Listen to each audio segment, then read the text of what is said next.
જ્યારે નાનો હતો ને ત્યારે આકાશમાં જોતો અને ઉડતા પંખીઓની જોડે જોડે જ્યારે ડ્રોન દેખાતું ને ત્યારે મનમાં કુતૂહલ થતું કે અરે આ શું ઉડે છે. પછી ખબર પડી કે પંખીઓની જેવી આંખો ડ્રોનની પણ છે, જે બધું જ કેપ્ચર કરે છે. કોલેજની અંદર આવતા આવતા કેમેરા ફોટોગ્રાફીનો શોખ ડેવલપ થયો.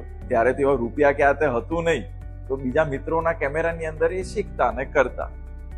પછી over the period of time જેમ મોબાઈલ કેમેરો વસાયો, પરંતુ પેલા મનની અંદર રહેલી પંખીના આંખોની ઈચ્છા તો અધૂરી જ રહી. કેવું કે આ દૂરથી આકાશ વિહંગ અવલોકન જેને કહેવાય, એ દ્રશ્યોની અંદર કેવું હશે. એટલા માટે પહેલા ડ્રોન વસાયું અને વસાયા પછી શીખવાની ભૂખ જાય. તો ક્યાં શીખવું, આ પણ એક મોટી વાત હતી. મારા એક મિત્ર એટલે નિખિલ મીઠિયા, એમણે પોતાની કંપની ડ્રોન લેબ, અને એમણે કીધું કે તમે આવો ને. પછી મેં તરત ડ્રોન લેબ જોઈન કર્યું. અમે ઇન્ડસ યુનિવર્સિટીની અંદર અહીંયા આવતા તો પહેલા તો 2 દિવસના લેક્ચર્સ ઓનલાઈન રહ્યા. એ સોનાલી મેમ રહેતા, અને જ્યારે પ્રેક્ટિકલ ટ્રેનિંગમાં ઇન્ડસ યુનિવર્સિટીમાં આવ્યા ત્યાં અમને મનીષભાઈ, એમનો પણ પરિચય થયો. મનીષભાઈ પણ એક ઇન્સ્ટ્રક્ટર તરીકે અમને બધું ગાઈડ કરતા. પ્રેક્ટિકલ ટ્રેનિંગ પણ શીખવાની થઈ. એટલે ઓનલાઈન ટ્રેનિંગ અને પ્રેક્ટિકલ ટ્રેનિંગ આ બંને કરવાનું શીખવાડ્યું અમને. એના અલગ અલગ ડ્રોનના સ્પેર પાર્ટ્સ ને લઈને પણ અમને જાણકારી આપવામાં આવી. બધી જ બાબતો, આમ કહેવાય ને ડ્રોનની અતથી ઇતિ સુધીની બાબતો શેર કરી, શીખવાડી. એવી રીતના શીખવાડી કે અમે આગળ પણ બીજાને શીખવાડી શકીએ.